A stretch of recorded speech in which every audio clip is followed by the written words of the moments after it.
तो साथियों, आज हम आ चुके हैं एक ऐसा किला जिसके बारे में कहावत है कि गढ़ तो गढ़ चित्तौड़गढ़ बाकी सब गढ़ैया। यानी हम आ चुके हैं चित्तौड़गढ़ किले में।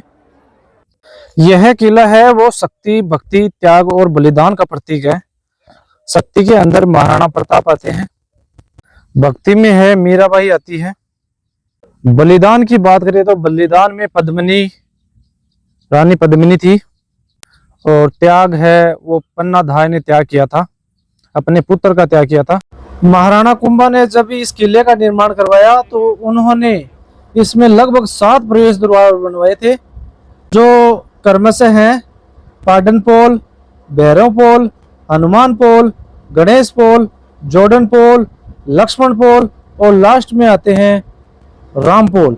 इतने प्रवेश द्वार पार करने के बाद में किले में एंट्री होती थी। यानी कह सकते हैं कि आसानी से इस किले को जीतना असंभव था। इस किले में लगभग 84 जलकुंड बने हुए हैं और 113 मंदिरों का निर्माण इस किले में करवाया गया है। और यूं कहे तो इस किले में जो ये प्राचीर दिखाई दे रही है चारों तरफ की 13 किलोमीटर लंबी, इनका निर्माण है वो इन जलकुंड से निकले हुए पत्थरों से किया गया है। तो साथियों, जो आपको सामने प्रवेश द्वार दिखाई दे रहा है, इससे होकर हम जाएंगे। यहाँ पर 2 मंदिर बने हुए हैं, एक तो है कुंभ श्याम जी का मंदिर और दूसरा है मीरा मंदिर। तो पहले चलते हम कुंभ श्याम जी के मंदिर, जो सामने की तरफ दिखाई दे रहा है। उसके सामने है गरुड़ देव का मंदिर, जो आपको बरसात के अंदर आपको दिखाई दे रहा होगा इस छतरी के नीचे। मंदिर के बाहर कलाओं में मूर्तियां जो बनी हुई है, उन मूर्तियों को जब अलाउद्दीन खिलजी ने यहाँ पर आक्रमण किया था तो काफी तोड़फोड़ की थी। ये आप देख सकते हो, यहाँ पर मूर्तियों के कहीं पर पैर टूटे हुए हैं और कहीं पर आप देख सकते हो यहाँ पर इस मूर्ति का पैर टूटा हुआ है। तो टूटी हुई मूर्तियों की पूजा नहीं की जाती है। तो चलिए चलते हैं आपको लेकर कुंभ श्याम जी के मंदिर। महाराणा कुंभा द्वारा इस मंदिर का निर्माण किए जाने के कारण इस मंदिर को कुंभ श्याम जी का मंदिर कहते हैं।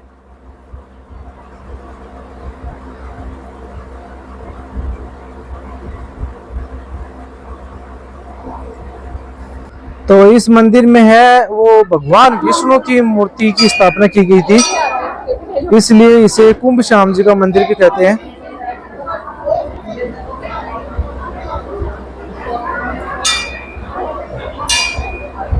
और कुंभ श्याम जी के मंदिर के पास में ही मेरा मंदिर बना हुआ है, जिसका व्यू भी आपको दिखाने वाले हैं। मीराबाई के दर्शन आपको करवाने वाले हैं। मीराबाई है वो मेड़ता के राव दूधा की पौत्री थी और उनके पिता का नाम था रतन सिंह। तो मीराबाई रतन सिंह की पुत्री थी। ये आप देख सकते हो मीराबाई का मंदिर।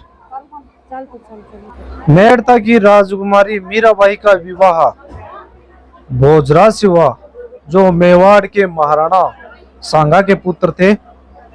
विवाह के कुछ समय बाद ही भोजराज की मृत्यु हो जाने के बाद मीरा है वो विधवा हो गई।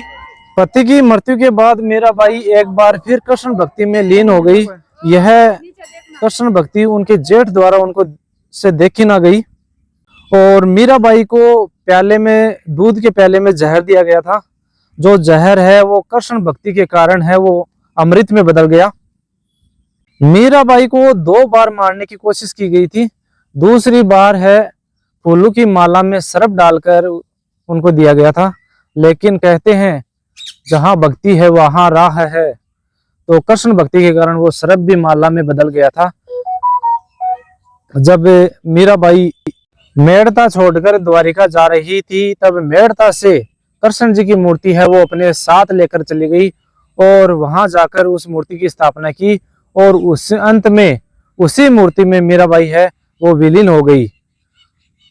तो साथियों, अभी कुंभ श्याम जी और मीराबाई का मंदिर है, उनके दर्शन आपको करवा दिए गए हैं और अभी हम चलने वाले हैं जौहर स्थल विजय स्तंभ की तरफ। तो साथियों, विजय स्तंभ का निर्माण है वो महाराणा कुंभा ने मालवा और गुजरात के 2 मुस्लिम शासकों को पराजित करने के बाद में इस विजय स्तंभ का निर्माण करवाया था। ये आप देख सकते हो विजय स्तंभ है वो शिव जी के डमरू की तरह आपको दिखाई दे रहा होगा। डमरू के समान है। इन्हें हिंदू देवी देवताओं का अजायब घर भी कहा जाता है, क्योंकि इस विजय स्तंभ के चारों तरफ हिंदू देवी देवताओं की मूर्तियां बनी हुई है। 2020 के पहले इस विजय स्तंभ के अंदर प्रवेश करने की अनुमति थी, लेकिन कोरोना के बाद में इस विजय स्तंभ के मुख्य प्रवेश द्वार है उसको बंद कर दिया गया है। यह विजय स्तंभ 9 मंजिला है। इसकी ऊंचाई है 122 फीट और इसके अंदर ऊपर जाने के लिए 155 सीढ़ियां बनी हुई है। महाराणा कुंभा को 32 दुर्गों का निर्माता कहा जाता है, उसमें इस किले का भी नाम आता है। इसका पुनर्निर्माण महाराणा कुंभा ने 1448 से 1458 के मध्य करवाया था। तो साथियों अभी हम आ चुके हैं जोर स्थल। ये जो पीछे की तरफ है जोर स्थल का प्रवेश द्वार। इन्हीं से होकर रानी है वो जौहर होने के लिए इस जौहर कुंड के पास आया करती थी। जब अलाउद्दीन खिलजी ने रानी पद्मिनी को पाने के लिए युद्ध किया, तब रानी पद्मिनी और उनकी साथी 60,000 महिलाओं ने इस जौहर कुंड में अपने प्राणों की आहुति दी थी।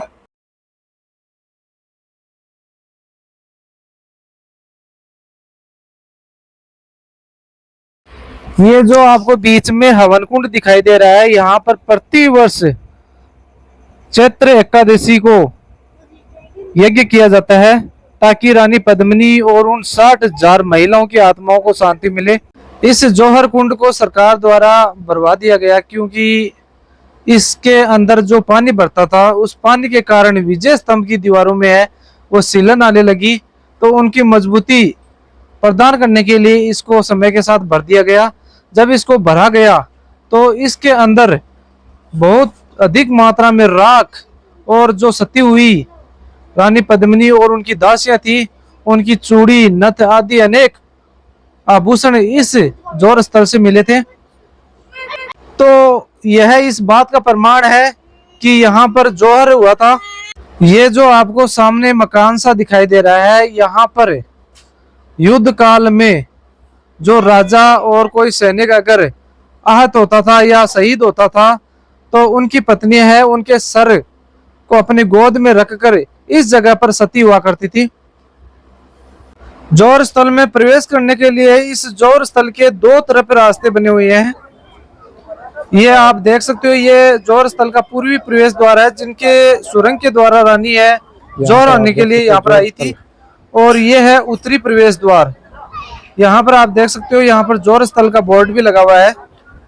यह है जौहर स्थल और ये है जौहर कुंड जहाँ पर हवन होता है चैत्र एकादशी को, और पास में ही बना विजय स्तंभ। ये चारों का तरफ का जो गलियारा आपको देख रहे हो जहाँ पर यात्री चल रहे हैं या देखने के लिए यहाँ पर आए हैं, इस प्रकार रानी है और उनकी दासियां इनके चारों तरफ इस गलियारे में खड़ी होती थी जौहर होने के लिए। तो इस प्रकार है रानी पद्मिनी और उनकी दासियां है वो अपनी आन बान और शान के लिए इस जौहर कुंड में अपने प्राणों की आहुति है वो हंसते हंसते दे दी थी। तो साथियों अभी हम चल रहे हैं समिधेश्वर मंदिर की तरफ, जिसके अंदर भगवान शिव की 7 फीट प्रतिमा है जिनका अधिकांश भाग है वो मिट्टी में धसा हुआ है। तो यहाँ पर शिलालेख पर लिखा हुआ भी है समाधीश्वर मंदिर। तो साथियों अभी हम पहुंच चुके हैं समिधेश्वर मंदिर के अंदर की तरफ। समिधेश्वर मंदिर में ब्रह्मा विष्णु और महेश की प्रतिमा है या मूर्ति है जो लगभग 7 फीट ऊंची है और उनका अधिकांश भाग जमीन में धसा हुआ है। ये समिधेश्वर मंदिर की कलाकृति, आज ऐसी कलाकृति देखने को मुश्किल से मिलती है। तो आपको हमारा ये वीडियो कैसा लग रहा है? अभी तक आपने हमारे चैनल को या वीडियो को लाइक नहीं किया है और सब्सक्राइब नहीं किया तो सब्सक्राइब जरूर कर ले साथियों। इस मंदिर के 3 प्रवेश द्वार है। तो अभी हम आपको लेकर चल रहे हैं उस गौमुख कुंड की तरफ जिसमें रानी पद्मिनी है वो स्नान किया करती थी। और यहाँ पर इस मंदिर का एक और प्रवेश द्वार है जिसके सामने नंदी की भी मूर्ति की स्थापना की गई है। और यहाँ पर यह प्रवेश द्वार है जो बंद किया हुआ है। तो चलते हैं गौमुख कुंड की तरफ। तो साथियों यह है गौमुख कुंड जिसमें रानी पद्मिनी है वो स्नान किया करती थी। इस कुंड की एक खास बात है कि इस कुंड में 12 महीने यानी 365 दिन गाय के मुख से पानी गिरता रहता है। और यहाँ पर ये जो पानी है ये सर्दियों में गर्म रहता है और गर्मियों में ठंडा रहता है। इस कुंड की एक खास बात है। और ये इस किले में लगभग 84 कुंड है जो सभी एक दूसरे से जुड़े हुए हैं।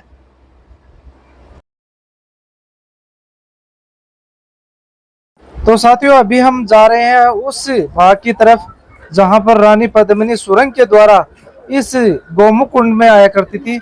यहाँ पर अलाउद्दीन खिलजी द्वारा तोड़े गए कुछ अवशेष यहाँ पर इकट्ठे किए गए हैं। तो चलिए चलते हैं उस स्थान की तरफ जहां पर रानी पद्मिनी सुरंग के द्वारा इस गौमुख कुंड में स्नान के लिए आया करती थी।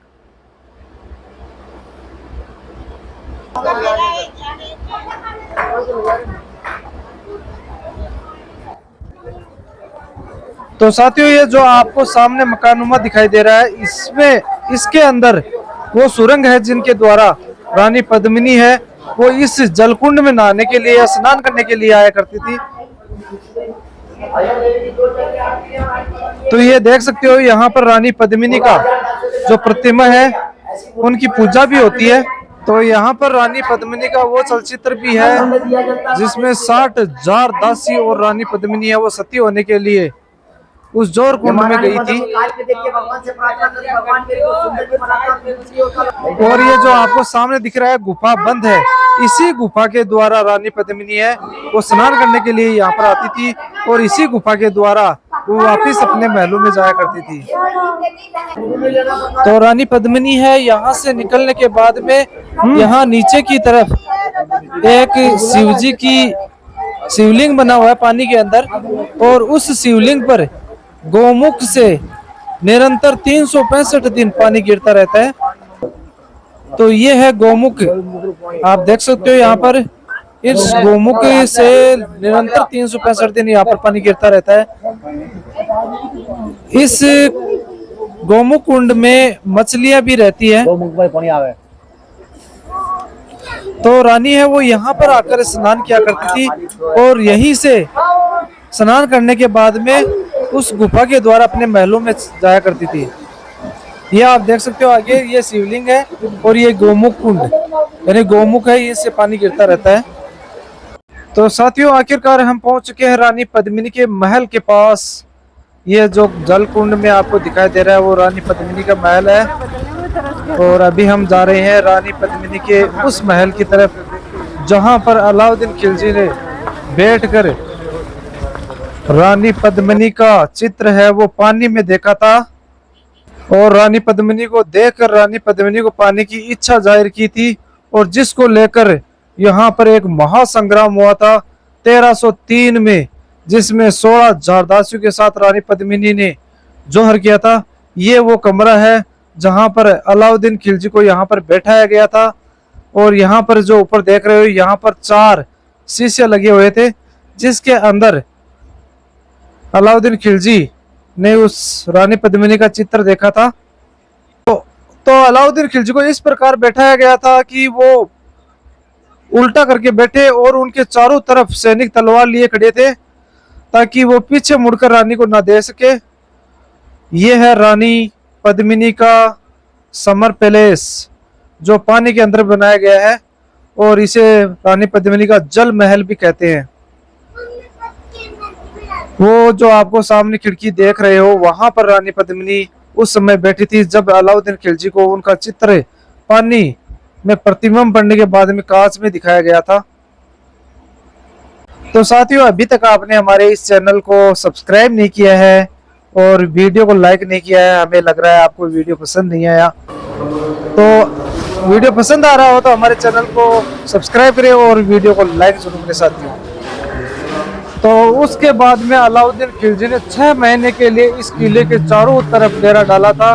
तब 6 महीने में खाने की सामग्री खत्म हो गई थी, तब जाकर अलाउद्दीन खिलजी को रानी पद्मिनी है उनको कांच में दिखाया गया था। और ये वो सुरंग है जिनके द्वारा रानी पद्मिनी है वो उस महल में, समर वेकेशन महल में या जल महल में जाया करती थी, और इसी सुरंग के द्वारा वो स्नान करने के लिए गोमुख कुंड तालाब में जाया करती थी। तो अभी हम आ चुके हैं इस मंदिर में बने काल की माता मंदिर के पास। तो साथियों ये है उस समय का काल का माता मंदिर।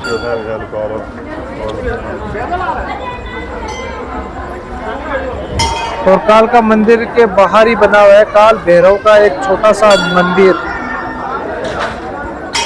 तो साथियों आपको हमारा ये वीडियो कैसा लगा, अच्छा लगा हो तो लाइक जरूर करें साथियों, और सब्सक्राइब जरूर करें। तो चलिए काल का माता मंदिर के अंदर। इस काल का मंदिर का निर्माण 8वीं शताब्दी में बप्पा रावल ने करवाया था, जिसका पुनर्निर्माण 14वीं शताब्दी में महाराणा अमीर ने इस काल का माता का निर्माण करवाया था। क्योंकि 1303 ईस्वी में अलाउद्दीन खिलजी ने जब यहाँ पर आक्रमण किया था, तब उन्होंने यहाँ पर सभी हिंदू देवी देवताओं के मंदिर तोड़ दिए थे या नष्ट किए थे। तो साथियों आपको हमारा ये वीडियो कैसा लगा, अच्छा लगा हो तो लाइक और कमेंट जरूर करें साथियों। धन्यवाद।